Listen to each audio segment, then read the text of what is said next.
All right, I think we're live now. So, hello, everybody. My name is Joanna.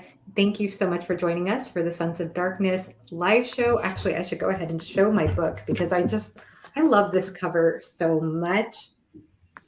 And I have with me here my lovely guests, including the author, Gourav Mohanty. And if you would go ahead and introduce yourselves, starting with Gourav. Thank you so much for joining us today. Thank you so much, Joanna, for having me. I am Gourav Mohanty. I'm the author of Sons of Darkness, and I'm really excited to be on this channel to talk with the Elvish Assassin and Dr. Fantasy himself, along with two amazing Indians who I'm sure know origins of Mahabharata. So I feel like I'm going into an ambush, but hey, bring it on. So yeah, that's about me. I mean, I think okay. Let me try and do a fun because I've done so many introductions, and I think I need to bring some quirkiness into it. So I think if I were to give some alter ego character of mine, I think I'd go for John Tannen from Lies of Locke Lamora. That's like a just throwing it out there. Yeah. Wonderful. Wonderful. So I'm Philip Chase, and I think it's such an exciting thing to be here to talk about this book, which has so many wonderful influences in it that I'm excited to talk about. And I am so happy to be joined by all four of you here for this discussion. I've really been looking forward to this a lot. And so I've been thinking for years, and I know that there are some really great ones already, but I feel like South Asia is a place that is ripe for some awesome fantasy. So I'm really, really excited that we're seeing more and more of this sort of thing coming from that part of the world, because there's just such a rich, deep traditions, I should say, because it's also South Asia is incredibly diverse as well. So I was just very excited when I first heard about this book. Excited to see what Gaurav was going to do with the Mahabharata and the other sources of inspiration that we're going to be talking about here. So just very excited to be here. Fantastic. And then you, Angie? Sure. So my name is Angela. I have a booktube channel, Angie the Bookaholic. And I too am very excited to talk about Sons of Darkness. So to be frank, I was really careful when I was going into the book, because I had read previously fantasy books from Indian authors previously. I don't want to name them, but they were quite a huge disappointment. But then this book really surprised me. I really loved it. The characters are still with me. So yeah, I hope to talk about my favorite characters later on. And also, you will not be ambushed because I come from a atheist slash Christian family. My father was an atheist, my mother was a Christian. So I was in a mixed household, but still I read a lot of Mahabharata from popular culture, like TV shows and Amar Chitra Katha and all that. I was so obsessed with all that story. So I'm familiar with the stories, but I have not read Mahabharata as such. So yeah, so I'm quite excited to be here, just like Philip, Joanna, and Anita. Wonderful. And you have the beautiful foil edition of Sons of Darkness, don't you? Because I keep seeing the Uh, shine on it. Does that have the foil? yes, it does. Yes, I It's thought beautiful. all the books had it. I didn't know that. Yeah. I don't I find don't think they're available here in the US. Yeah, it's only available in India right now because it's being Oh, sold for okay. Amazon. Yeah. So Yeah, gorgeous. Yeah. All right, Anita. Yeah, hi, I'm Vanita Gade. I also have booktube channel, very small channel. I mostly read fantasy. I heard from Angie that she's reading Sons of Darkness and she's going to discuss it with Johanna, and I immediately jumped at it because Mahabharata is like my favorite. Growing up, my grandmother used to tell stories. I grew up with these characters. I'm very attached to these characters. Oh my god. When I first read the story of Karna and watched his movies, I used to cry. I used to ask so many questions. Why did this happen? Why did this happen? I mean, I'm so attached to these characters. So when I realized that these characters are there in the book, I immediately wanted to, read it and want to discuss it with everyone. So thank you for inviting me for the discussion. Oh, we're so And excited to have you. I don't have a physical copy. My friend will get it from India. I read ebook. Oh, okay. Yeah. And actually, I have a Scribd account, and I noticed that the ebook is available Yeah. on Scribd as well. So that's pretty cool as well. And of course, and you can get the ebook on Amazon too. But anyway, yeah, I was very excited about this because I, like many people who've probably picked up the book, I saw your wonderful interview with Petrick. And Petrick was the person who first put this on my radar with his amazing review of this book. And I understand from actually from that discussion that you were saying to Petrick that a lot of people in India found out about your book through Petrick's review. Wow. I mean, there's a reason I call him the kingmaker. I think it's amazing that the Goodreads stats of TBR for Sons of Darkness suddenly have this asymptotic graph the moment his video comes up. So I could just see a drastic change, the book being really spotlight for readers who had no idea that Sons of Darkness existed. But when Indian readers reached out to me on Instagram or on Twitter, telling me that they found about the book from Petrick's video, there's one thing I realized, that either Petrick really has a great reach, or I really need to up my marketing game. Oh, So wow. I think either way, because it's amazing what Petrick has done for the book, and I'll always be grateful for him to put the book out there on the sea for everyone to just take a leap of faith with an Indian author. So yeah. Yeah. Actually, word of mouth travels fast, especially in our booktube community, because I saw someone reading this book in Goodreads long before Patrick read it. Someone I knew, someone Indian, not a booktuber, Indian reader. So I then read the synopsis and added it to my TBR, but I did not have planned to read it this soon. Even after seeing Patrick's review, Right. only when Angie mentioned someone I know was reading, that's when I was like, okay, maybe it's time. I need to move this up. Fantastic. Yeah, I mean, I'm definitely in my second book. Like on the last page, there is going to be a huge thank you to the book Twitter community, because it's like 99% because of them that the book has catapulted into something which readers around the world are reading and gracefully enjoying. So yeah, I'll always be grateful. I'm just really happy with that. Yeah, I know that's something that you've talked about, Philip, too, on your channel a bit, about how authors these days, it's not enough to just depend on publishing companies, even if you're not a self-published author, that you really have to do the work to market yourself. And I think you've done a wonderful job, Gourav, because you do have a wonderful presence on Instagram. I saw you interacting with some other authors there in some videos there. And you also have a wonderful presence on Twitter, I saw. And I went to your website, and it's beautiful. The layout is gorgeous. And of course, the production of your book. And maybe you could talk to us Oh, about, yes. about the cover. I'd love to hear about how you came up with this cover design, because it's fantastic. Yeah, Thank you so before much. before you talk about it, I just want to mention that everyone who's seen this cover has said, "Wow, that's a beautiful cover." So, congratulations on Yes. that. Thank you. But before that, I just want to thank you for complimenting that website, because I spent hours on YouTube training videos to learn how to build a website, and it drove me crazy. But I'm glad that the product that came out was ultimately okay. I'm honestly, like, writing the book was so much easier than building the damn website.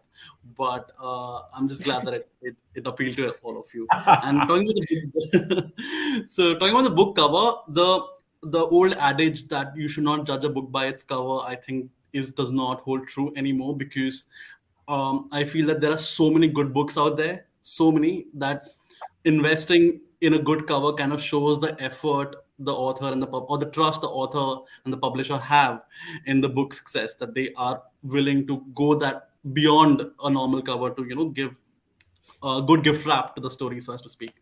So initially, I just went on a research dive on Instagram, and I was so lucky that Michaela Alcaino, who just won the UK Book Designer Award this year, she had just started freelancing. So I reached out to her, and she very gratefully took on the project, and we had a bit of a discussion. So okay, I won't go into spoiler territory yet, but I really wanted the cover to be asymmetrical. I did not, because most of the covers these days we have a lot of symmetry, but the whole theme of Sons of Darkness for me in my head has been asymmetry. So I did not want a centrally placed object. I wanted a bit of fire, and I definitely wanted active, moving symbolism of darkness. So you have the eclipse again, which is a moving form of darkness. You have the wolf, and then you have a swordswoman. With the swordswoman, I really wanted a woman to be there because in Mahabharata, which is a beautiful book, but much like the Iliad, you don't, apart from the Amazons, you don't have a lot of women warriors per se, who are mainstream. And that's something which I change in my reimagining. Like, I am very focused on, finding trails and traces of women warriors in our mythology and just extrapolating them into building fleshed out characters. So that's something which I really wanted her to be there. Like, she has a bindi on her forehead to show her the Indianness of the character. So that's something which I really want to go for. So yeah, sorry, it's a book cover. I can go on and on a monologue. Wonderful. Okay. It's wonderful. Yeah. So Yeah. it really worked out. I'm really my publisher was also very happy to see the cover the way it came out. So, and I'm glad that is very eye catching. I just hope the gold foil edition is something that can reach out to the world soon. So fingers crossed. Wonderful. I wonder if we can go ahead and go into influences while we're in the non-spoiler section in a non-spoiler way. I'm sure we'll talk about this or circle back to this when we talk about spoilers. But obviously you were influenced by the Mahabharata. And I see you are, well, it's very clear that you're a very strong A Song of Ice and Fire fan, and that is explained. Yes. I'm leading a read along for that next year. It's going to be my first time rereading the 5 books, but you also did explain that too in your wonderful author's note at the beginning of the book. And so, I just want to hear about any sort of ways that you noticed influences. Maybe I'll just ask in a general way to our group first and circle back to Gourav. Philip, if you want to talk about as somebody who's an expert in fantasy literature, things you noticed. Oh yes, absolutely. So we're still not spoiling anything here. I'm just going to, in a general way, comment on, and this is a big compliment actually, what I really like about this book is that it is a reinterpretation of the Mahabharata.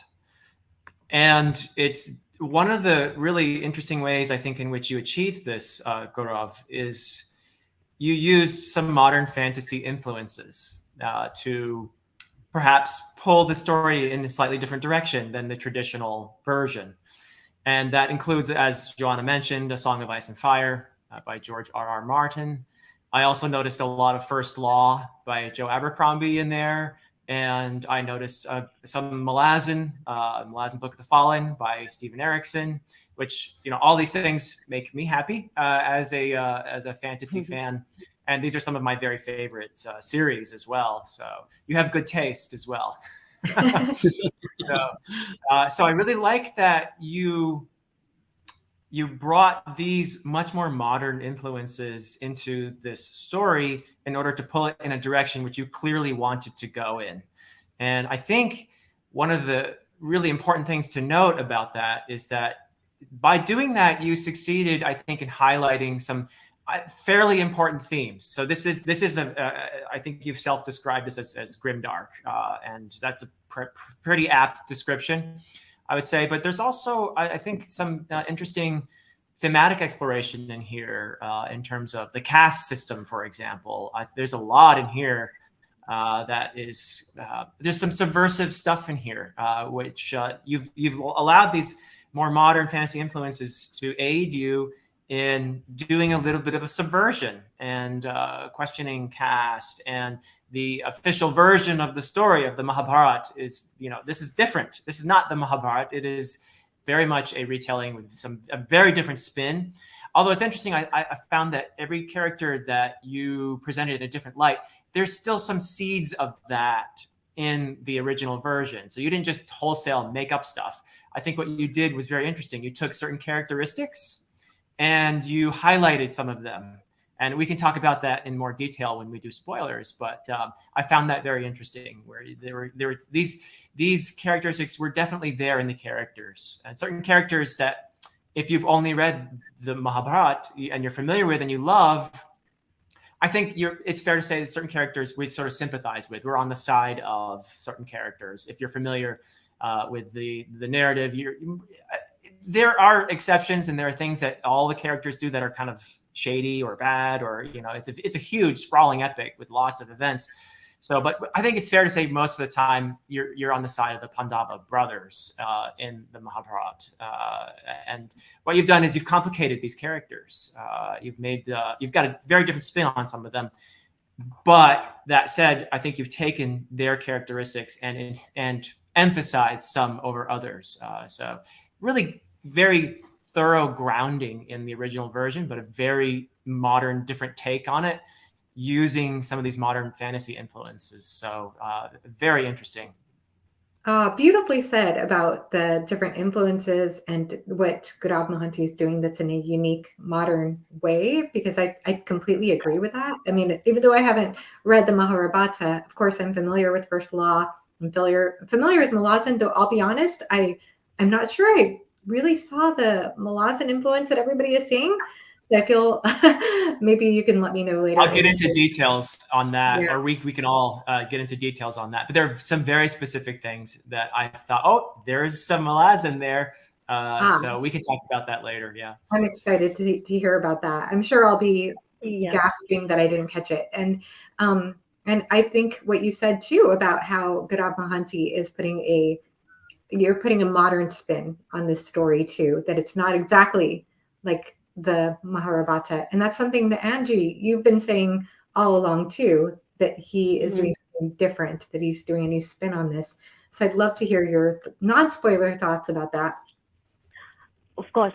So again, like I said, I went in with very low expectations, but I was blown away, right? And the most interesting part for me is this twist in characters that Gaurav has given to, for example, like Shishupal, I mean, he's not an important character, but I like that he has his own chapters, and then we get to see things unfold from his perspective.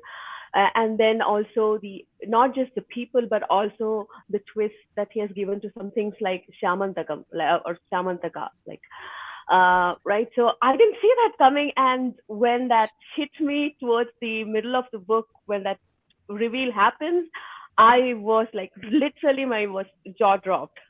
So these things really added to the main story, of course, which is the plot itself is wonderful, but obviously the characters are my favorite thing that he's done with this classic, epic, beloved characters. Some of them God, they worship as God, like Krishna and all. And I was kind of worried for Gaurav at some point, I don't know if he should do this. I was really, literally, I was telling my husband, I was like, I don't know if this author will get into trouble, I hope he doesn't. So, but I really applaud his, he went with whatever he has planned. All the looming threats did not discourage him from whatever he did with the characters, especially I'm talking about Krishna. And that overall, I think I'm already up for a reread. Fantastic. And I know us fantasy lovers love to hear about great character work. So that's a huge plus, hearing that from you. Fantastic. And Anita? Okay. First thing I'm going to say is I am not the target audience for this book. I don't read grimdark much. I don't like too much violence in my books. So it is definitely tough for me to read some scenes. I struggled with some scenes. At the same time, before even just with prologue, we get that hint actually about both about the violence, how much violence is going to be there in the book. At the same time, in the second part of the prologue, we get small hints that Krishna is going to be a morally grey character. So before even starting the book, I kind of prepared my mind that to expect that all characters being morally gray, and definitely there is going to be twist in characters I knew of. So I was kind of prepared for that, so that to be frank, that did not bother me at all, because the plot, the way it took, as Philip mentioned, how he gave twists and you know different dimensions to every character, both Kauravas and Pandavas, and Shishupal and Ekalavya. I mean, I'll talk more about it in a spoiler section. So every character, there is a different dimension. So I was completely, grabbed by that twist and plot. So I kind of, um, you know, can separate what I know and what I'm reading. That that was easy for me, and I am reading first law right now. I finished two books, so I can instantly see those scenes. And I watched Game of Thrones, though I did not read. So I could see those that influence. Yeah. Fantastic. That's wonderful to hear that too, that you were able to make the separation and it was a not um that added to your reading experience too, to see the influence but be able to see what he was doing differently is what I'm gathering from that, and to see the influences he's drawing from even in modern fantasy literature. Yeah, I think I talked about Um, this in my review. I can I think, add something, oh, go ahead. Jonah? Sorry, when we Sure, are please do. still with influences.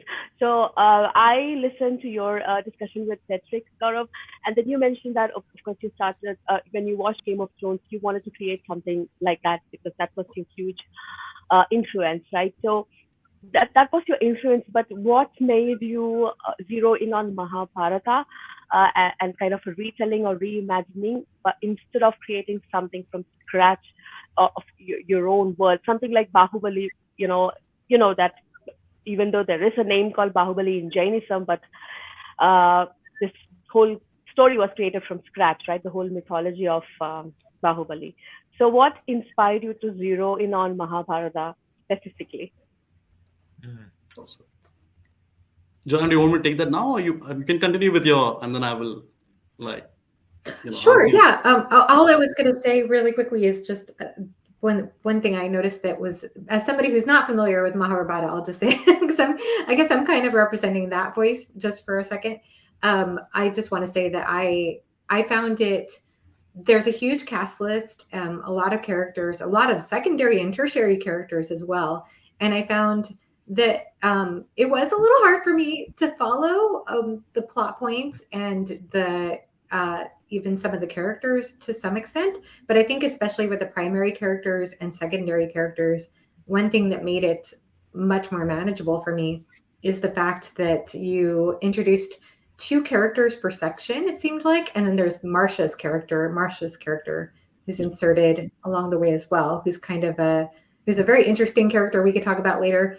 But Mm. just seeing how you kind of went section by section, just introducing two perspectives, helped me to grasp who this character was and then the secondary characters around those characters. And I guess Martin probably approaches it somewhat in a similar way, with the chapters being titled after characters, even. But I also was impressed with this because I noticed that when I step away from the book and I think about the characters, I felt like I had a pretty good grasp, especially with the second primary and secondary characters. I had a really good grasp of who these characters were, what some of them even looked like, and what their motivations were, how they related to one another. So I thought that was very well accomplished. As somebody who's again, who's not familiar with these characters, I thought you did a good job of explaining them, of fleshing them out. So, yeah, and you please go ahead and Thank you so much, Joanna. So, sure. I mean, it was so lovely, by the way, to hear such different, although similar reviews from each one of you and of the themes that were there, and all of you got it like bang on. I mean, I think it's safe to say that George R. R. Martin is like my Obi-Wan. He does not know it yet, but I hope to tell him in person someday, because that's what inspired me to write initially when I watched the Game of Thrones first season before it became commercial, and then I read the books because I was so excited, and I think it had been five till then. And immediately I started searching for a book based on an Indian world, and I didn't find it. And I know it sounds very Hollywood, filmy, Bollywood. We were reading The Bluest Eye in our law school syllabus, and it was by Toni Morrison. And there's a quote by Toni Morrison which states that if you want to read a book that has not been written yet, it's your duty to write it. I think I'm paraphrasing it, but I think that quote kind of really stuck with me. So I went with the idea that I want to create a Westeros kind of world based on ancient India. Talking about the different themes, one aspect is, of course, the grimdark aspect of it. I love grimdark. But I wanted to do something different because all the grimdarks that I have read, which I love, are based in worlds that are very bleak. There will always be gutters, there will always be rats, there will always be sewers. These kind of descriptions you use to create a description of a very nihilistic world. But I wanted to bring grimdark in a beautiful world, because I think that violence exists a lot in places that are insanely beautiful. I think that's something which I really enjoyed in Martin's books, for example. For example, even in Sons of Darkness, Hastinapur is a beautiful place, at least in my head. But you have this very draconian caste system that really suppresses certain castes. And the way it suppresses is so violent and is so dark. I think the grimdark element reaches out to you, even though the world around you is so beautiful. So that's something which I really wanted to do. The second thing about different influences when it comes to, I am a fanboy who was just chasing his dream, So Joe Abercrombie, Steven Erikson, even Terry Pratchett to a lot of extent, all somewhat their ghosts kind of were all around me while I was writing that. I know three of them are still alive, but it just felt like that. So in a way, there have been a lot of homage to different these authors in one way or the other. This is not a spoiler section, Joanna, but there is one place where I think that's where Philip might have felt that this is very Malazan. There's one scene where a character says witness. Oh, Yeah. Okay, so okay. that was just like my homage to Erickson, to just like, hey, thank you for writing such beautiful books, and I had a blast with it. The other aspect which I have read in reviews as well is about this similarity between a very famous fantasy character called Glotka, versus this character in my book called Shakuni.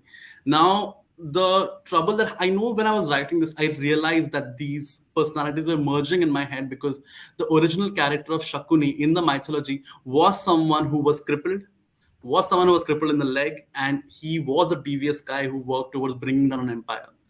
In fact, there is a huge difference because Glotka is actually not someone who's trying to bring down the empire, whereas Shakuni is someone who wants the downfall of Hastana Union. So when I was writing that, I was very aware that this might, and this did happen. Readers obviously tend to merge this because Glotka is such a famous character. But when I again went back, I did a reread of First Law, and I try to make sure that there is no overlap. I felt like there isn't, except that scene where probably he's opening his instruments. That felt something similar. And then I thought, what, it's okay. Hey, I'm a fan. I didn't even expect the book to be published at some point. I was just so happy reading it that I guess in my head, I don't know if you guys watch Dragon Ball Z, but there is this whole thing where fusion happens and Goku and Vegeta become one. It's something of that sort that happened in my head with Shakuni and Glotka. Then talking about, the third thing was Sons of Darkness. There's a reason behind that name. To give a comparison, it's like I wrote the Mahabharata from the perspective of Sauron and his orcs. Yeah. Characters who are considered very evil in the original epic. I wanted to get into their perspective and write the book and the series from their view. I want Because, to. yeah. Go ahead. Sorry, go ahead. Because I do believe that there's no line drawn in the sand. I think we've all spoken about it at different points of time, that everyone thinks that they're a hero in their own journey. So I really wanted to delve into that. That's why the title is called Sons of Darkness, because it's people who are in another veil of darkness in the original epic, and I'm kind of throwing light on them. So the sun is actually a pun, and that rhyme was not intended. But yeah, I hope my meaning is getting across. So that was the other thing. And you spoke about characters like Shishupal and Eklavya. These characters were, in a sense, very minor characters, but I felt there was so much depth to them that is possible. Even Philip spoke about how the seeds of the original epic is still there, and I think that's what I was very careful about. That the roots remain the same of sorts, but the tree and the branches go in completely unimaginable directions. So that's something which I really wanted to build on, and that's why. And I think this answers Angie's question as to why I chose Mahabharata. I think somewhere in my head, I always wanted to see Mahabharata in a slightly medieval aspect. See, what happens is because of colonialism, whatever projection of ancient India exists always reimagines India as this place stuck in the age of huts, in the age of villages, obsessed with wooden arrows and stuff like that. But that's not what our lore was. In fact, um, ancient Indian lore has a concept called astras, which is exactly what shard plates in Brandon Sanderson's books are. Mm. Like it exactly works the same way. You summon it, it bonds with one particular warrior. It's like imaginable how similar both those concepts are. I hope that someone ever asked Brandon Sanderson the question that did Hindu epics inspire him the way they might have inspired Robert Jordan when it came to writing Wheel of Time.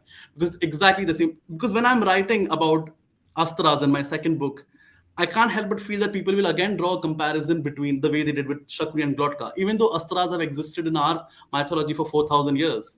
So, that's something which I will have to figure out a way to tackle. Um, but yeah, coming back to the question as to why I chose the Mahabharata, I think there was a sense of familiarity and nostalgia that exists in ancient epics like Troy, or like Mahabharata. And using that, and I added a few new characters. For example, Mati is just mentioned in one line in the Yeah. original epic. But I researched the history of Kalinga, which is my home state, which used to be actually a big naval superpower.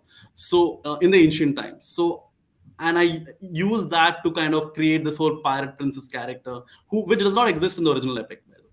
Same thing goes for Masha. You don't have these characters in the original epic, so I kind of used this union of original characters and my character, so as to speak, to play God basically with Aryavat. So yeah, that was that. And talking about yeah, threats, because I was tinkering with something which a lot of people still worship. I did consider using a pseudonym initially, when I was writing, and I think my dad was petrified. He was like, just use your first name, or don't worry, like use a name which is completely unrelated to you. What is this? You'll get in trouble. And he had good reasons to worry because, I think we all know that across the world there has been growing insensitivity towards an opinion which is different from yours. So I think that there was a real danger there. But surprisingly, a lot of people belonging to the probably the conservative way of thinking, so as to speak, uh, reached out to me telling me that they loved the book. Like even if they Mm. grew slightly uncomfortable with a scene where Krishna might be was about to go and kiss Satyabhama, but I think they were just because it's a god they worship, and it probably made them slightly uncomfortable, but they still loved it. So I think I kind of reached out to them, and I'm in no immediate danger of getting pelted at anytime soon. So there is definitely that, and the last thing was basically Joanna, you spoke about Martin's influences and how he structures this chapter. I'm sorry, I'm answering all the questions in one go. Oh no, please do. It's Yeah, okay. maybe I should have had you respond to each one. I'm sorry. No, that's cool. So Joanna, you spoke about Martin's. I think one place where I'm envious of Martin, apart from his obviously unimaginable, beautiful skill, is that his publisher did not have the fear of word count. Okay, Mm. because Game of Thrones is 284,000 words, and to get Sons of Darkness, which is at 200,000 words, even to the publishing area was such a difficult task for me because I got accepted by three publishers, and fantasy is as a genre, an epic fantasy does not exist in India. There is just nothing there. You have certain retellings, but they don't.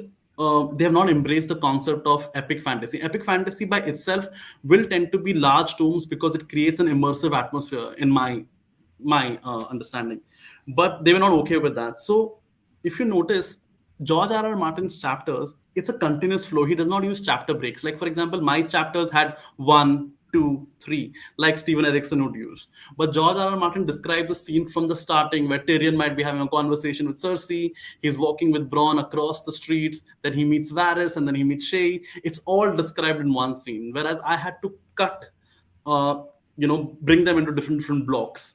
So in that sense, George R. R. Martin and Stephen Erickson, for that matter, really inspired me, and kind of helped me to bring all these characters together. Especially because the number of characters I've used in Sons of Darkness is probably 10% of the original character list in the original epic. So you can imagine. And just building on that, and again, I'm sorry I'm going on a monologue, but one thing which was also the back of my head was, I get that European readers and American readers and everyone else are looking out for exotic new worlds, especially the untapped resource of South Asia.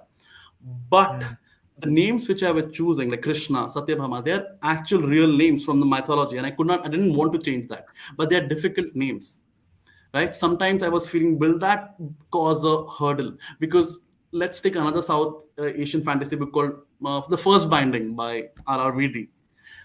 They use shortened Sanskrit names like Ari, which can gallivant as both a Sanskrit name or as a European name, because they're very short names. But I had to use words like Shishupal, Eklavya, which are beautiful names, but they're again Sanskrit names. And with so many characters, it can get confusing, which it did. But I'm just happy that the story reached out and kind of held everyone together. Yes, I'm done. Oh, beautifully said. I want to highlight Matt's comment again about beautiful and violent seems a very Indian perspective to me. I've never seen as much beauty right beside unimaginable suffering as when I was in India. And let's see this other one here. Yeah, there's no original epic fantasy in Indian literature. Success of Sons of Darkness will hopefully change that and the perception of fantasy in India. So yeah, that's fantastic. I hadn't really thought about that before, about what you were saying about Martin's world, because he does create some gorgeous atmospheres, some gorgeous settings, and how there's obviously some very dark and horrible things that happen. And how you were kind of going for something similar in that regard is very interesting. Yeah, I think I'm going to start paying attention to that a bit more now. And I guess I feel like I had something else I wanted to say, but I can't remember at the top of my. Oh yes, you were talking about the shard magic, and I have to say the prologue was so fascinating for me, because I do know somewhat about I do know about chakras, and I do know about devas, and so I did know some things, and I got so excited about the chakra magic. I just thought that just really excited me. Thank you. But I That's also what I'm really looking forward to build on, because when I started deep diving and researching into what ancient Indian science was, or how they cured stuff, and because we have a lot of superheroes in our lore, and to see chakras, which is actually being used by these days by yoga trainers, to build a sense of peace, right? There are 7 chakras. There are many chakras in the human body. To give it a magical twist was something which really excited me, and I realized that it hasn't really been done in detail before. So that could be my Indian contribution to the world of fantasy magic. I think that would be really cool. Oh yeah, if I could add something there too, and I'm going to keep it non-spoiler, but regarding the magic, it's interesting because I'm sure you guys are familiar with Amish and the Shiva trilogy, which is he's tapping into the Hindu religion as well in that trilogy, and in his subsequent books as well. But I feel like he, in the Immortals of Maluha, at least, made an attempt to almost give it a scientific veneer, which is something that you did not do in here so much. And I'm curious about what you were thinking when you were going about that, because I personally like the fact that you presented magic as magic in here rather than as science. So what were you thinking in regards to that? In fact, I think that's the other reason why I actually went for writing Sons of Darkness, because I really enjoyed Amish's book. But then, Uh-huh. I really respect that form of writing where he whittled down the sorcery which we had. He also retold a story from our lore, but he Right. kind of gave it a very scientific, logical aspect, and Right. rationalized it, which was also appealing in its own beautiful way. But that's when I realized that why, because there's just amazing magic which exists. Why Mhm. not give it a fantasy twist? And I think that's where the whole understanding of fantasy kind of changes. This is a fun anecdote. When I initially wrote, when I was querying for my book, and I used to write in a subject line, grim dark fantasy or something on those lines, and I had a conversation with someone, and this thought that when I wrote fantasy, they thought it's going to be erotica, and they had Oh. because the genre is so no understand. And then when they read the synopsis and they're like, "What's happening? Is he not revealing the erotica aspect right on top?" And so we had a conversation. I'm like, "No, it's like it's completely different." Because I get the word fantasy is such a huge word which applies to so many things right now, and since that genre is kind of dormant in India, people can associate fantasy with the other synonymous meaning. So that's something which I encountered in the starting, and I was like, "What's happening?" So then I changed my strategy, and I started writing epic grimdark saga, and Mm. instead of writing fantasy, just to be able to get through the publishers. Anyway, yeah, that was one thing. Fantastic. Yeah. I thought I'd go I, ahead and go around. Oh, sorry, were you going to say something, Angie? yeah, about this fantasy thing in India generally, even though we find those books when you go to bookshops, you have fantasy section, but we don't see around us, these core fantasy readers, and we don't see them in literary festivals. You go to Bangalore Literary Festival or Jaipur, any literary festivals, you only see literary fiction on all these literary professors sitting and discussing books, but we don't ever see fantasy being represented in mainstream India, and that's kind of disappointing. But I hope it changes over time, and I hope this is the I think we should start get of Dr. something. Fantasy to one of our fests. He'll definitely give any one of those pseudo intellectuals a run for the money, at least when it comes to dressing up. Yes, Because we should do that. I mean, I have a different opinion on that. I mean, fantasy as a genre may not be available in English, but in other languages. At least as a kid, I read lot of fantasy in my first language. There are a lot of stories. I'm not sure if they are available in other languages, but one thing I remember. Do you guys remember there was one Hindi serial, Chandrakanta, yeah, used to come Yes. when we were kids. That was a 10-book series. I read Oh. a translated version in my first language. It's called Maya Mai, but that is epic fantasy. And there are some available, at least they were available when we were kids. I'm not sure now if they're available in local languages. In Hmm. English, I haven't read. I think that's a beautiful point, and I'm sorry that that point did not get across, because definitely fantasy exists in local languages a lot.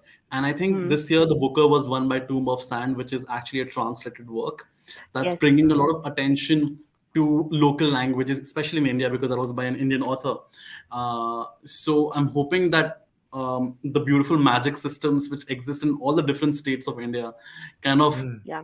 come to the forefront. So that's definitely very good. Thank you so much for that. Yeah, because even in my state, we have read a lot of stories which have elements of fantasy. You have had stories of people who are stealing magical artifacts, very much like Mistborn, but in a local language and of our local tradition. So that's actually very interesting. There are very beautiful stories too. I just hope that someone translate them to English, or retell them. Maybe Yeah. Gaurav, you can do that after finishing this epic Or saga. make a movie. I think to grab the attention of Indians, I think make a movie or a TV show, and then people go and read the I mean, books, I'm and then ready. they. Whenever you get to sign me, I'm there. And to talk about magic in Sons of Darkness, I am really interested in knowing more about chakras and mandalas. Actually, Mhm. I mean, other than that, the world and characters I'm familiar with. This is the only part I'm not familiar with. At least I forgot if I knew as a child. So I really wanted to know more about that. To be honest, that Nala's character introduction in that magic school setting, it was one of my favorite things to read, because I there love. wasn't violence in that. That is something I can enjoy it. Oh, it you was know actually one of my favorite things too, which we'll talk yeah, about in the that was spoiler really, I mean, that section. was really fun part. I was hoping, when they were when Nala was reading some about chakras in library along with her friend, I was hoping we get to know more about them later, when she's getting trained. Let's wait, Anita. Let's save that for the spoiler session. Yeah, I stopped. I realized. I uh, want to hear everything you say, but let's save that okay, for the spoiler okay, section. I'll We'll go park ahead and there. go into that here in a minute, but I just wanted to give everybody a chance to maybe say one last non-spoiler thing. Maybe if you want to talk about themes or any specific aspects of fantasy that this might appeal to for certain readers. And we'll go ahead and start with Philip and circle back again. Sure. Yeah. In terms of themes, I like, as I said in the beginning, I do admire the fact that you're highlighting the idea of caste, which is, of course, it's not unique to any part of the world. There are social classes everywhere, and they've been institutionalized in various ways and in various forms all over the world. And this is something I think in the last few hundred years humanity has come to question, but these things have a very strong grip on the minds of people. Even nowadays, caste is it's illegal in India. It's not supposed to be a thing anymore, and yet it still has a grip on the minds of many people. So I think that's just something I want to highlight, because I do feel like it's an important thing to explore and to bring attention to. And there are certain characters that I don't think it's a spoiler to mention that when I read the Mahabharata, one of my favorite characters was Karna, and is somebody that I sympathize with greatly. And you build on that in here in some very interesting ways. And a lot of that has to do with his caste. So I think this is one small example in the entire book, but kudos to you for exploring that theme very deliberately, and I think in a way that is very helpful for people. Well said. Yes, Anita. I'm sorry, not Anita. Angie, go around. Sure. So, before I make my point, I just want to say that when you talk about Karna, he's definitely one of my favorite characters in the book and in Mahabharata.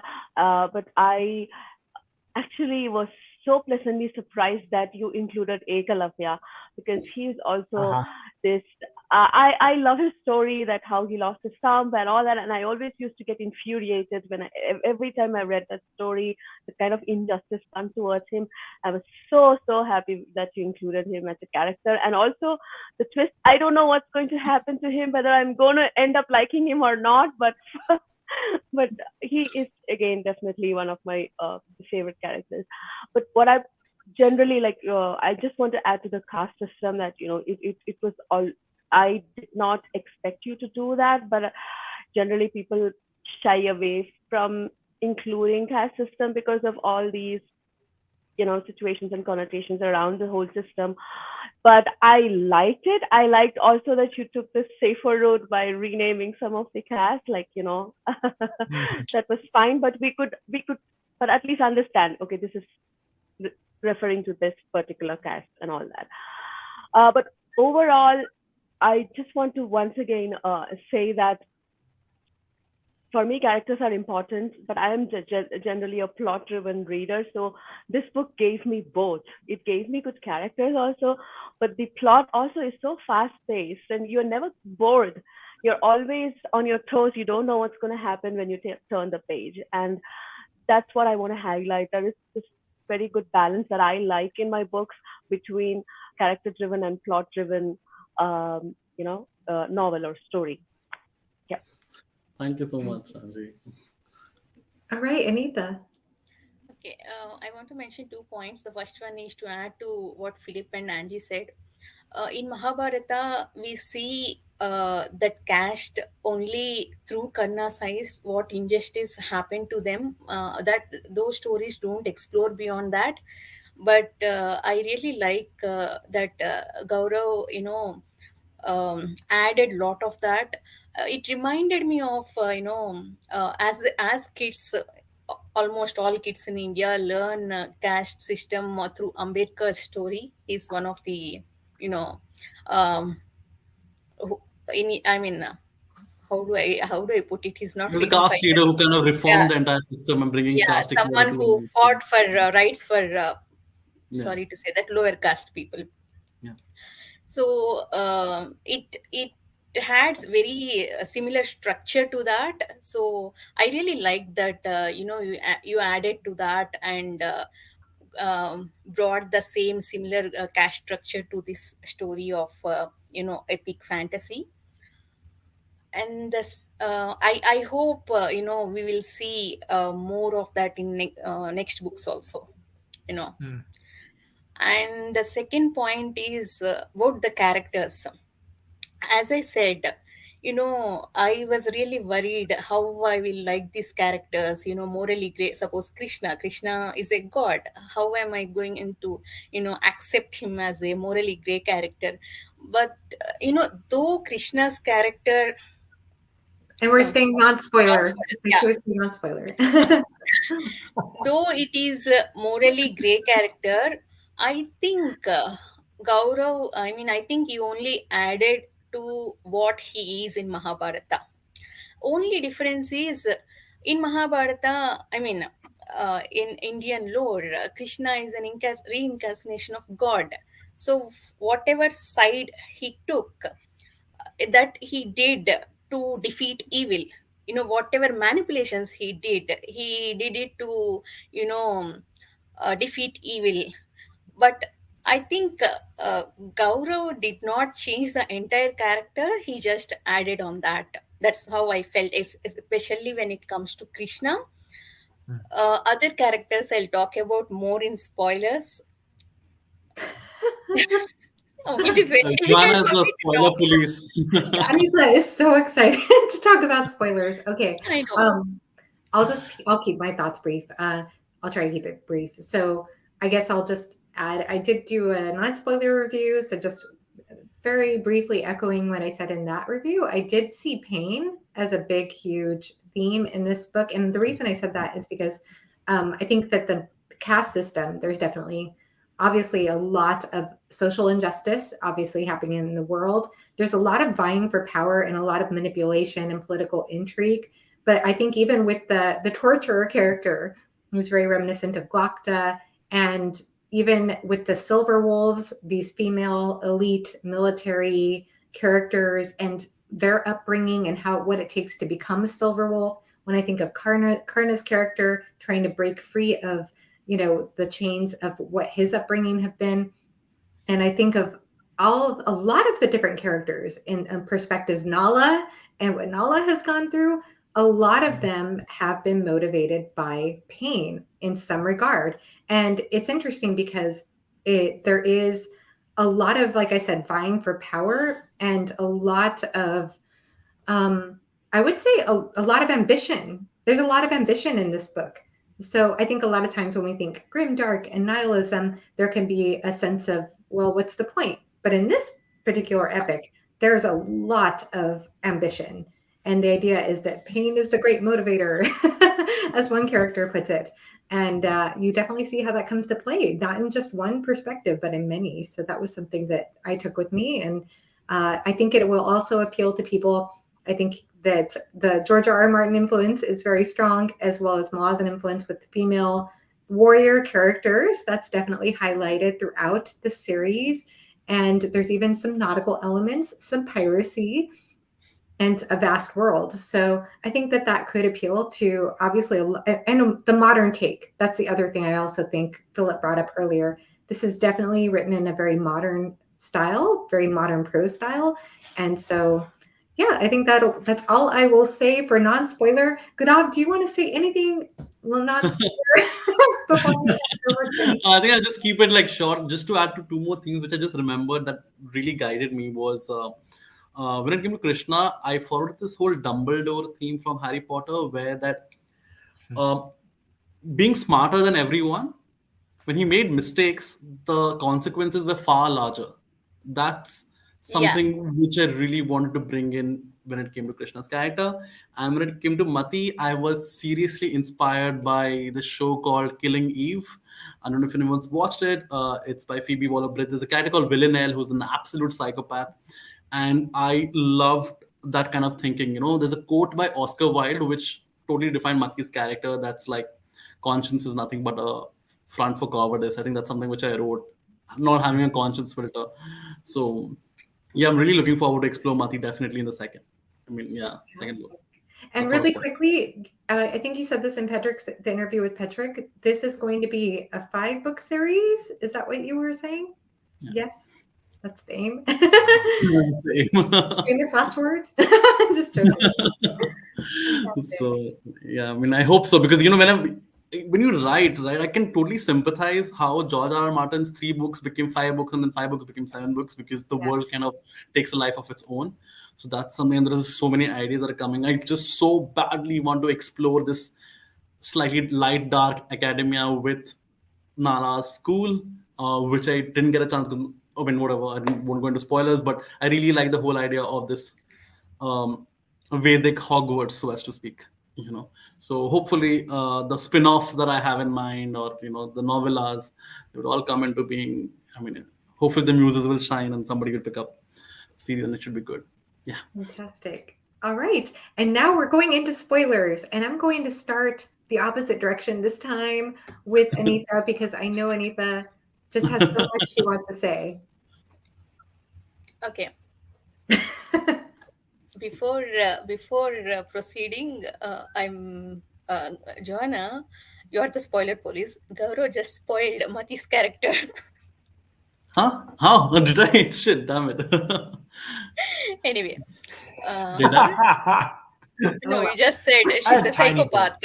Yeah, just She's a that. psychopath. It's like a character description. I think it's probably there in the blurb. you kind of That figure it out pretty early It's on with okay. I'm her. just joking anyway. no, because I Pretty was early on with terrified. her. Yeah. Joanna will then send me a stinking message email. Then you spoiled it in the spoiler section. I am not taking the whole Elvish assassin thing lightly.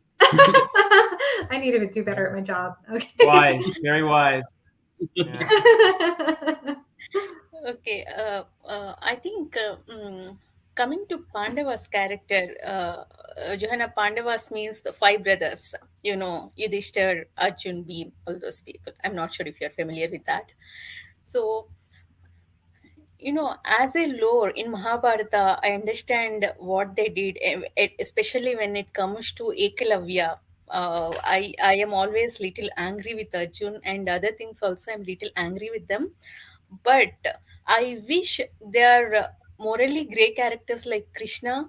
But in this book, what happened with especially after Swayamvar and all, I felt they are all very bad characters. I hope they're morally grey characters like Krishna, actually, not completely bad. Uh, that I that's hope the so. only. I hope so too. Yeah, I mean, I just want to quickly say that I also felt the same as Anita did. Like, and I didn't expect that, but it's only after the wedding happens, then we come to know, especially how Bhim treats Draupadi, and also Arjuna is like completely, Yeah. Hmm. he's See, not even even bothered that he's even married. no, it's not just after with Draupadi. Even when Sudama was dead, Arjuna doesn't have any guilt or regret, anything. We don't see Mm. that. I wish it had been explored. Actually, I wish they're all morally grey characters. That's I mean, when I compare Mahabharata characters and these characters, that's the only thing I was. Little uncomfortable with, because all Pandavas are literally were evil. They don't have any guilt, they don't have any regret, even after that small child Sudama's death. And Arjun is going to be a POV character, by the way, soon. So I hopefully, you'll get to take a peek in his mind as well. So hopefully yeah, that's I fun. hope so too. I hope to see him as a morally grey character instead of completely evil character. And another thing is, uh, uh, you know that Beam's role and in burning down that one Rawat Yeah. fort or the house and running away. I understand why you chose to write it that way. Same, that actually happened in Mahabharat, where the assassination attempt was done on them, right? So even there, I felt I would have liked it more if they were morally grey characters instead of completely evil. So in I like to that, comment on yeah, that. Oh, I was just going to say, I think so. What we've seen, I'm pleased to hear you say that Arjun is going to be a POV character, because I think among the five brothers, he and Bhim come across as the most evil, whereas actually Nakul becomes cross. We didn't get to see much of him, but he seems a gentler character, and Yudhisthira, obviously, he's not. We don't know him super well yet either, but I'm curious, maybe, and you don't have to answer this, but it would be interesting if you did a sort of a Jamie Lannister type thing with Arjun, where he starts off as clearly not a nice fellow, and then we see a development there, and it's a tough thing to pull off, as you probably know. But it would be very interesting. You don't have to react or answer that, but I think there's plenty of room for something like that maybe to happen. so there's this scene in Modern Family. I don't know if you guys watch it. Basically, Phil Dunphy goes to this fantasy con, and he asks the author, fictional author, this question, which suddenly speaks about his entire plan for the series, and everyone's like, "What? Don't do that." I expected nothing less from Doctor Fantasy. But honestly, I'm just joking. But with Arjun, sometimes when you write, your writing is a reflection of the times you find yourself in. When it comes to Bhim's marital rape of Draupadi, that's something which is a burning issue in India currently, because the issue of marital rape is not not illegalized in India.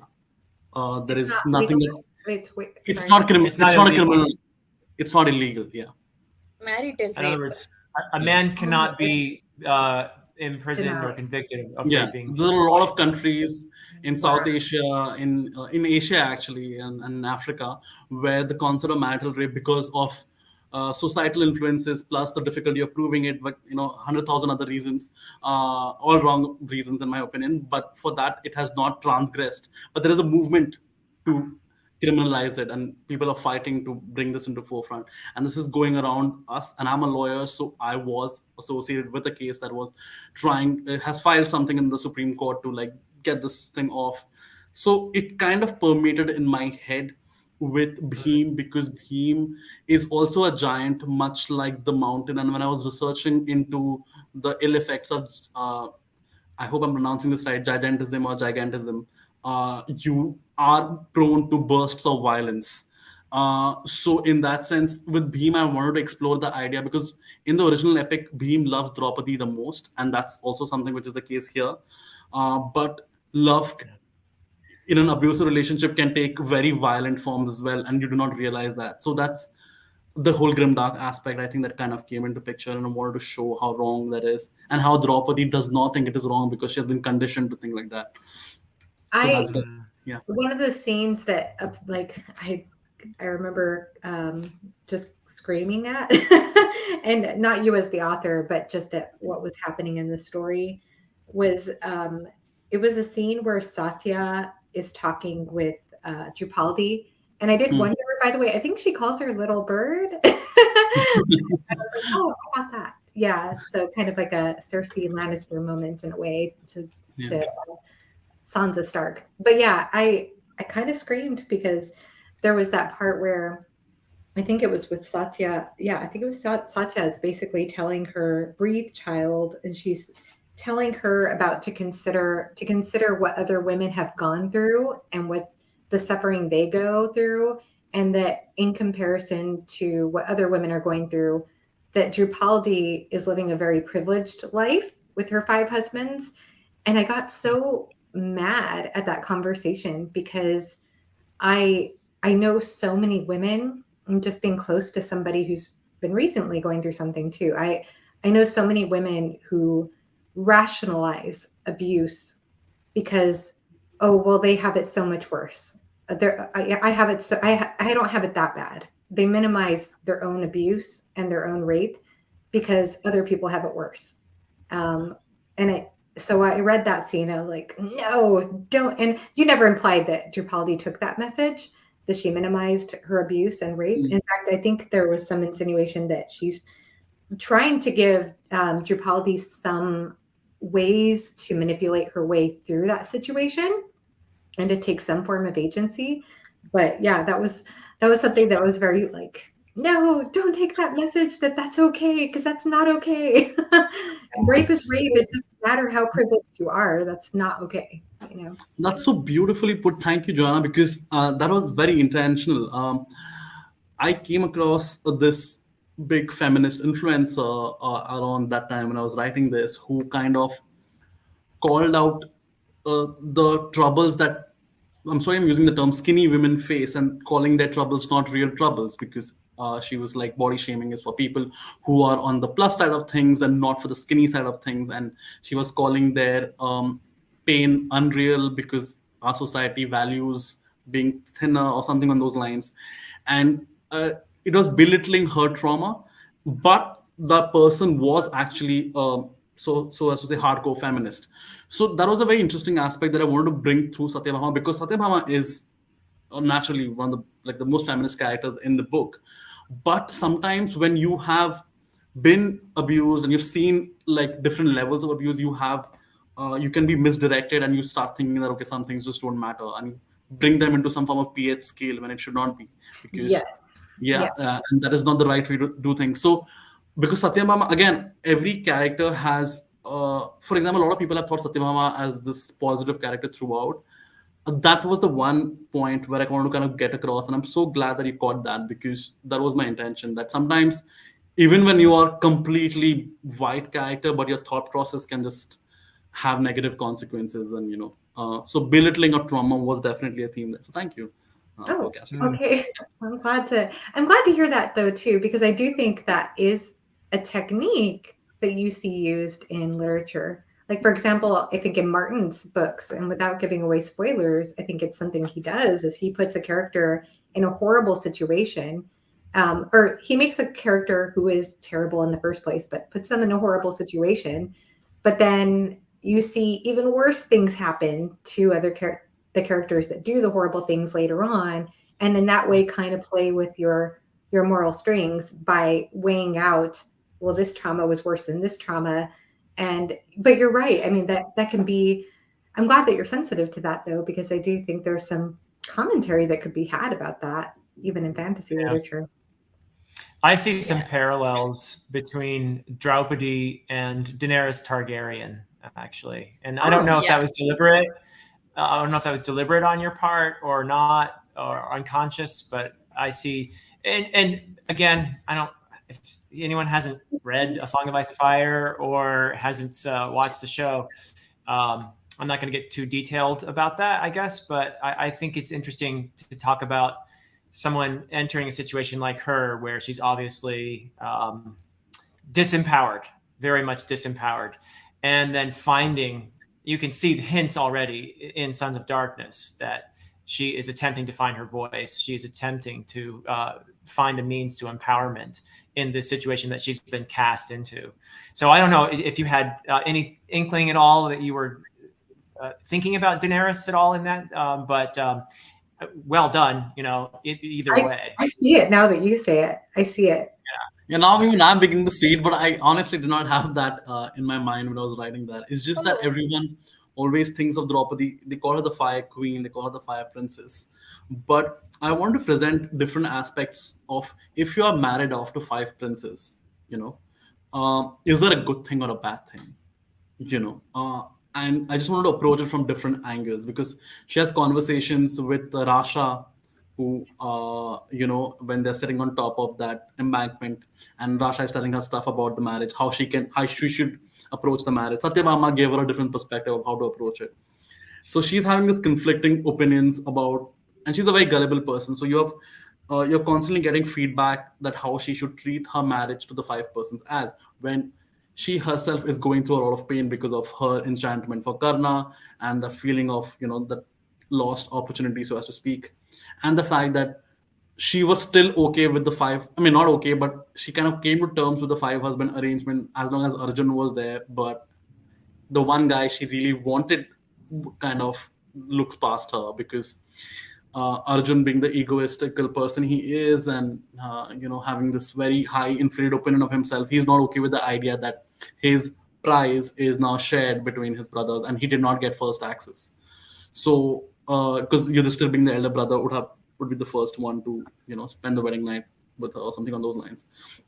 So that's something which I really wanted to approach from Draupadi's angle. But yeah, Daenerys didn't come into my mind, but now it is definitely lodged in deep.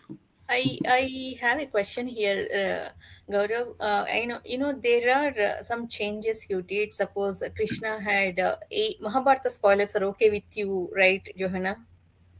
Oh, what was that? I'm sorry. Are spoilers from Mahabharata are Oh okay yeah, with we have the spoilers banner up. We're good. Okay. In Mahabharata, Krishna had 8 wives. So you changed Yeah, it to 3 wives. And Kauravas, Duryodhana and brothers are 100. You changed it yeah. to 2 brothers. Hmm. So I wondered why you did not change Draupadi's husband. I mean, do you want to explore that? Why? Definitely. Like, one thing is that Krishna's 3 versus 8, I might not really be changing that. Things can change. But Duryodhan's had like 99 other brothers. I thought when it came to character list, that will be way too much to handle. Hmm. And they were all minor characters who really don't make much of a difference to the epic story. So I thought, just let me just focus on two, and kind of, yeah, let's see. And but when it came to Draupadi, I really wanted to explore the idea of, I think that is singularly unique in fantasy world, of a woman being married to five husbands. I have not personally come across any book, where a case of polyandry exists, especially forced polyandry. So I want to see her grow through this five thing, and explore that. I think it's a very interesting character bit to get into, just to get into the minds of Draupadi as a character evolves. Yeah. So To add to the same Draupadi thing, I want to ask that, you know, in the book itself, Krishna is married to 3 wives, and he chose to make that decision. He chose to marry, and but he was never called Manor or anything.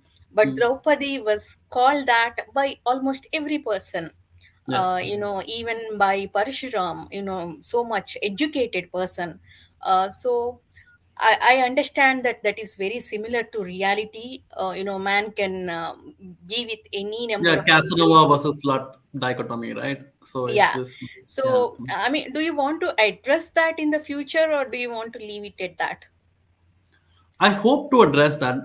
Not consciously thought about it. I mean, I was very so I've tried to describe the North as this very conservative society versus the rest of the South, which is not, which in my opinion is actually a reflection of the current state of India as well.